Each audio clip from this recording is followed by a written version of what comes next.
আপনারা জানেন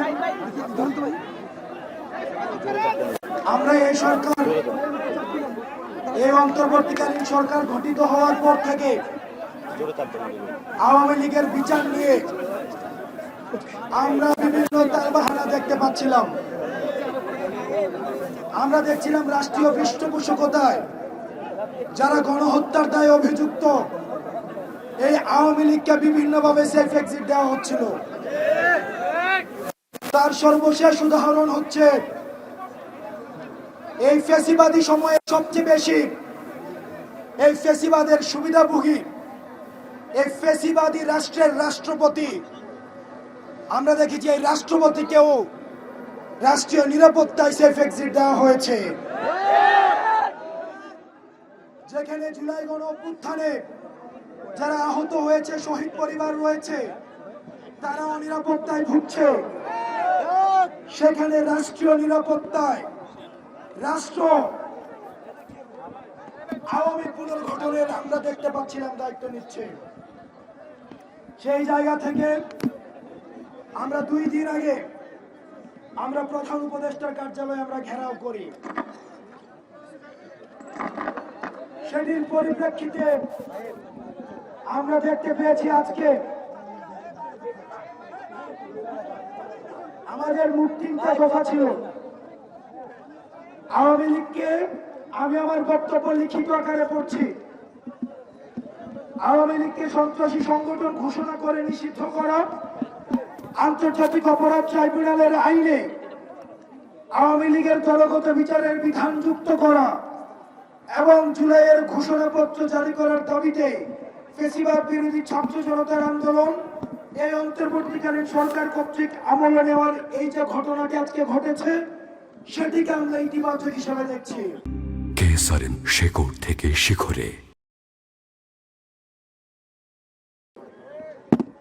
কারণ সরকার আজকে যে সিদ্ধান্তটি নিয়েছে, এই সিদ্ধান্তের মধ্য দিয়ে আওয়ামী লীগের সকল রাজনৈতিক কার্যক্রমকে নিষিদ্ধ করা হয়েছে। একই সাথে সাথে এতদিন পর্যন্ত ট্রাইব্যুনালে দল হিসাবে আওয়ামী লীগের বিচারের কোনো বিধান ছিল না, কিন্তু আজকে দল হিসাবে বিচার করার বিধান যুক্ত করা হয়েছে। এই ঘটনাগুলোকে আমরা ইতিবাচক ভাবে দেখছি। তবে আমরা মনে করি এতটুকুই যথেষ্ট নয়। বিগত সময়ে জুলাই ঘোষণাপত্র নিয়ে এই অন্তর্বর্তীকালীন সরকারের টালবাহানা আমরা লক্ষ্য করেছি।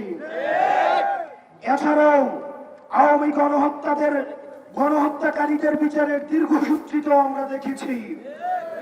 পিলখানা হত্যাকাণ্ড, শাপলা গণহত্যা, গুম বিচার বহির্ভূত হত্যাকাণ্ড ও দর্শন, জুলাই গণহত্যার পর যেখানে তড়িৎগতিত খুনি লীগের বিচার হওয়ার কথা ছিল, সেখানে আমরা দেখেছি অনেক জুলাই বিপ্লবী ও আহত যোদ্ধাদের মামলা নিচ্ছে না বিভিন্ন থানা।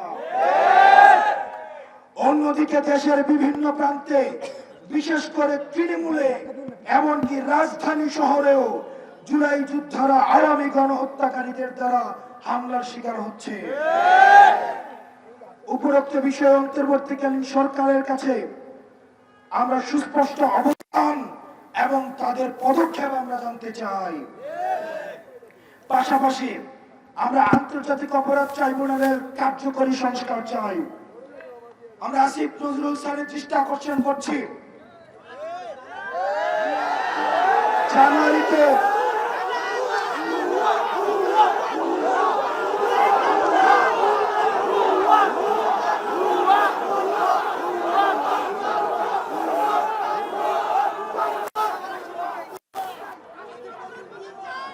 আমাদের জুলাইয়ে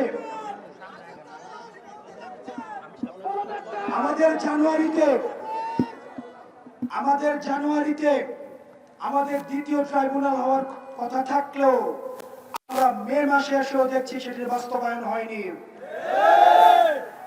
সেজন্য আমরা আন্তর্জাতিক অপরাধ ট্রাইব্যুনালের কার্যকরী সংস্কার চাই।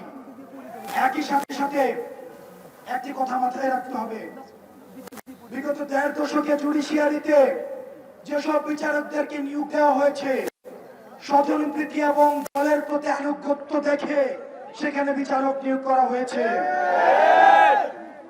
যেটির কারণে যারা নিরপরাধ মানুষ রয়েছেন এবং ভিকটিম ফ্যামিলি, তাদের ন্যায্যতা এই ট্রাইব্যুনালগুলো থেকে নিশ্চিত হবে কিনা সেটিও প্রশ্নবিদ্ধ হয়েছে। আন্তর্জাতিক অপরাধ ট্রাইব্যুনালের বিরুদ্ধে জনতার পক্ষ থেকে যেসব অভিযোগ উত্থাপিত হয়েছে তা আমলে নিয়ে সংস্কার কার্যক্রমে সরকারকে হাত দিতে হবে। দেশের প্রতিটি বিভাগে ট্রাইব্যুনালের অফিস স্থাপন করতে হবে, যাতে করে তৃণমূলে ফেসিবাদের ভুক্তভোগী নাগরিকদের আইনসভা পেতে কোনো ধরনের ব্যাগ পেতে না হয়। আমরা আরো দেখেছি আওয়ামী গণহত্যাকারী এবং তাদের ফেসিবাদের প্রতিকূল সমর্থন। আপনারা দেখেছেন এই আওয়ামী গণহত্যাকে বৈধতা দেওয়ার জন্য, ন্যায্যতা দেওয়ার জন্য আওয়ামী কোলাবোরেটর ফ্যাসিলিটেটর যে কালচার এবং উইং রয়েছে, সেই উইং গুলা কিন্তু অ্যাক্টিভ হয়েছে। এই ফ্যাসিবাদের প্রতি পূর্ণ সমর্থন এই জন্য উৎপাদনকারী সাংস্কৃতিক, মিডিয়া এবং অর্থনৈতিক ফ্রন্টগুলো এখনো তাদের কার্যক্রম চালিয়ে যাচ্ছে।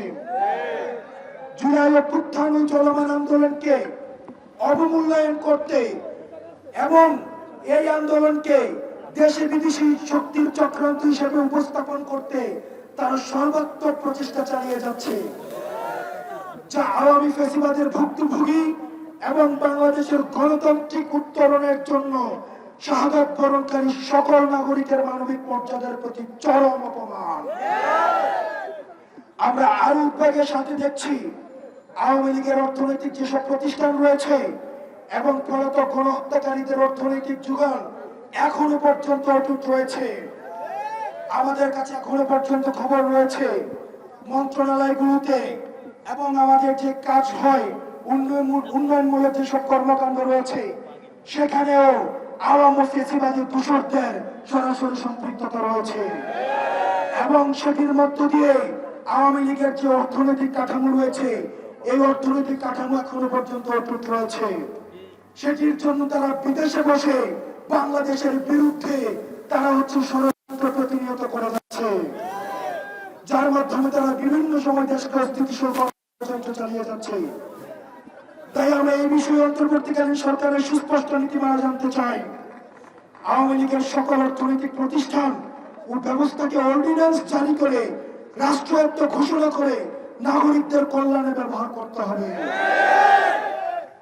আমরা আরো উদ্বেগের সাথে লক্ষ্য করছি যে গণহত্যাকারী আওয়ামী লীগ ও এর 14 দলীয় যারা অংশীদার রয়েছে, যারা আপনারা দেখেছেন গত 2 দিন ধরে আওয়ামী লীগ নিষিদ্ধের ক্ষেত্রে তারা স্পষ্ট বিবৃতি দিয়েছে যে তারা আওয়ামী লীগ নাকি নিষিদ্ধ চায় না।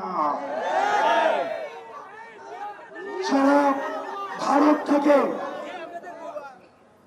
যারা ভারত থেকে মিটিং করে এসে বলেছে যে কি নিয়ে মিটিং হয়েছে তা গণমাধ্যমে বলা যাবে না।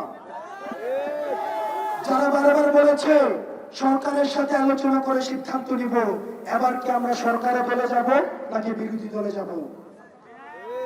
এই ধরনের যে 14 দলের অংশীদাররা রয়েছে, যারা বিগত 15 বছরে ভোট ডাকাতির মাধ্যমে নাগরিকদের অধিকার হরণ করেছে এবং ফ্যাসিবাদ কায়েমের পক্ষে প্রত্যক্ষ ও পরোক্ষ সমর্থন জুগিয়েছে, তাদের বিরুদ্ধে অভ্যুত্থানের এই সরকার, অন্তর্বর্তীকালীন সরকারের সুস্পষ্ট অবস্থান আমরা জানতে চাই।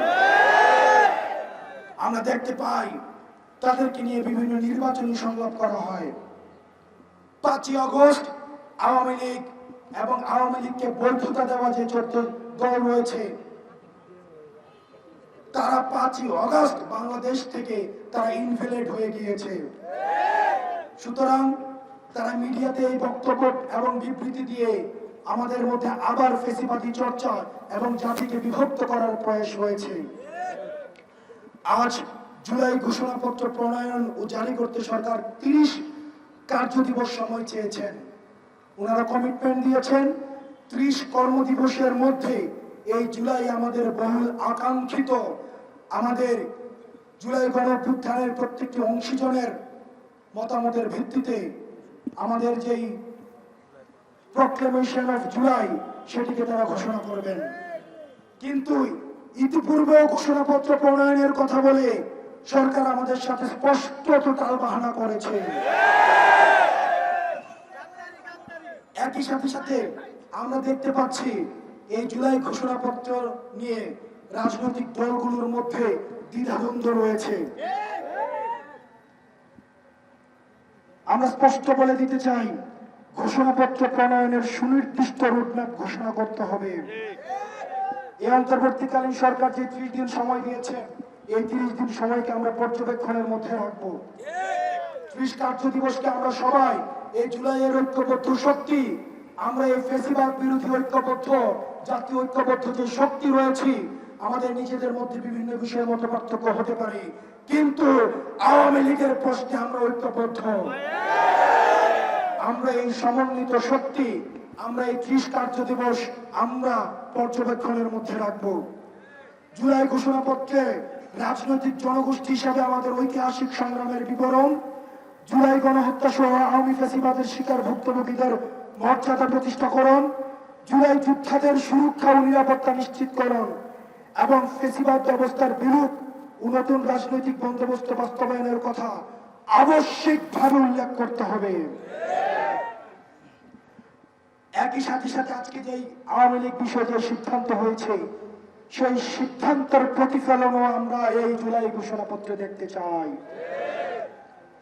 আমরা আরো ধার্তহীন ভাবে বলছি, অন্তর্বর্তীকালীন সরকার কর্তৃক নির্বাচনের ঘোষণার পূর্বে আবশ্যিকভাবে বিচারের রুটম্যাপ আমাদের সামনে ঘোষণা করতে হবে।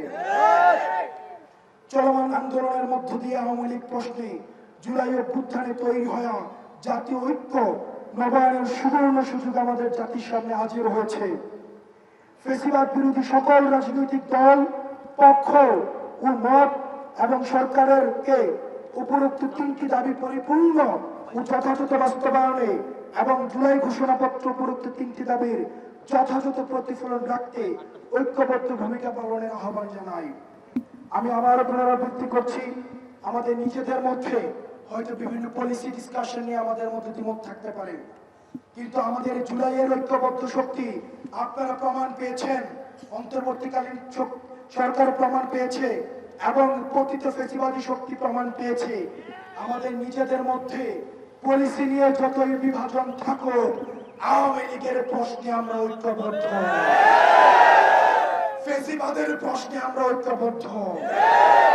সুতরাং যেই চ্যাপ্টার 5 আগস্ট ক্লোজ হয়ে গিয়েছে, সেটাকে আর রিওপেন করার সুযোগ নাই।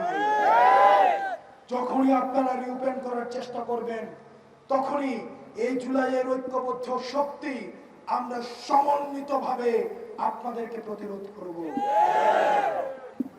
পরিশেষে আপনারা আজকে এখানে যারা ছিলেন, আমাদের উপর আপনারা আস্থা রেখে জুলাই থেকে এখনো পর্যন্ত আপনারা রাস্তায় আমরা ডাকলে চলে আসেন।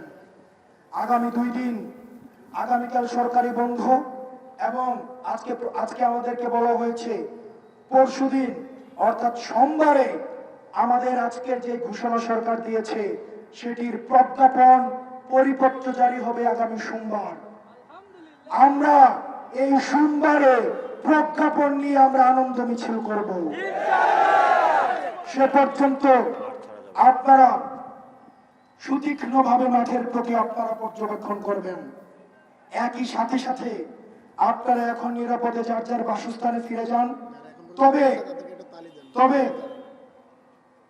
তবে আমাদের সুতীক্ষ্ণ পর্যবেক্ষণ রাখতে হবে এবং আমাদের পরবর্তী কর্মসূচি আমরা আবার আপনাদেরকে জানিয়ে দিব। এবং আজকে আমরা যে সরকারকে, অন্তর্বর্তীকালীন সরকারকে আমাদের এই বিষয়গুলো আমলে নিয়েছে, সেটির জন্য এই জুলাই যারা আহত হয়েছে এবং যারা শহীদ হয়েছে, তাদের যে প্রেরণা, তাদের যে আকাঙ্ক্ষা, সেটি যদি না থাকতো তাহলে আজকের এই গণজামায়াত এবং আমাদের ঐক্যবদ্ধতা কখনোই সম্ভব ছিল না। সুতরাং স্পষ্টভাবে বলতে চাই, অতীতের মতো কোন ধরনের ক্রেডিট বাজি কখনো করা সম্ভব না। এই ক্রেডিট শুধুমাত্র কেবলমাত্র একমাত্র জুলাইয়ের আহত এবং শহীদ যারা রয়েছে তাদের। আমরা ঐক্যবদ্ধভাবে যেভাবে এখন ঐক্যবদ্ধ রয়েছি, ঠিক একইভাবে যখনই জাতির প্রয়োজন পড়বে, যখনই ফ্যাসিবাদী শক্তি মাথাচাড়া তুলে দাঁড়াতে চাইবে, আমরা ঐক্যবদ্ধভাবে আমরা সেটিকে প্রতিরোধ করব। যারা মাঠে ছিলেন, আপনারা যারা মাঠে ছিলেন, আপনাদের সবাইকে আমরা ধন্যবাদ জানাচ্ছি। আপনাদের সবার জন্য সবাই একটি করতালি দেই। মা বোনেরা যারা ঘরে তাদের জন্য আপনারা আমাদের সাথে মা বোনেরা অংশগ্রহণ করেছেন, আমাদের জুলাইয়ের সবচেয়ে বড় যে শক্তিটি ছিল সেটি ছিল আমাদের নারী সমাজ। এই নারীদের সরব উপস্থিতিকে আমরা কৃতজ্ঞতার স্মরণ করছি। সুতরাং আমাদের এই জুলাই আন্দোলন কিন্তু এখনো শেষ হয় নাই। আমরা পরিপত্র নেওয়ার পরে আমরা আমাদের কর্মসূচি নিয়ে আমরা একটা সিদ্ধান্তে আসব। সে পর্যন্ত আপনারা নিরাপদে বাসায় ফিরে যান এবং আমাদের জান মাল, এই রাষ্ট্রীয় সম্পদ রক্ষা করার দায়িত্ব আমাদের। ফ্যাসিবাদী শক্তি বিভিন্নভাবে ষড়যন্ত্র করার চেষ্টা করবে, তারা বিভিন্নভাবে এই রাষ্ট্রীয় সম্পদ নষ্ট করার মধ্য দিয়ে আমাদের মধ্যে ঐক্যের ফাটল ধরাতে চেষ্টা করবে, কিন্তু আমরা কোন ষড়যন্ত্রে আমরা পা দিব না। ইনকিলাব ইনকিলাব জিন্দাবাদ জিন্দাবাদ ইনকিলাব ইনকিলাব জিন্দাবাদ জিন্দাবাদ ইনকিলাব ইনকিলাব জিন্দাবাদ জিন্দাবাদ। আসসালামু আলাইকুম ওয়া রাহমাতুল্লাহ। ধন্যবাদ সবাইকে। ধন্যবাদ সবাইকে।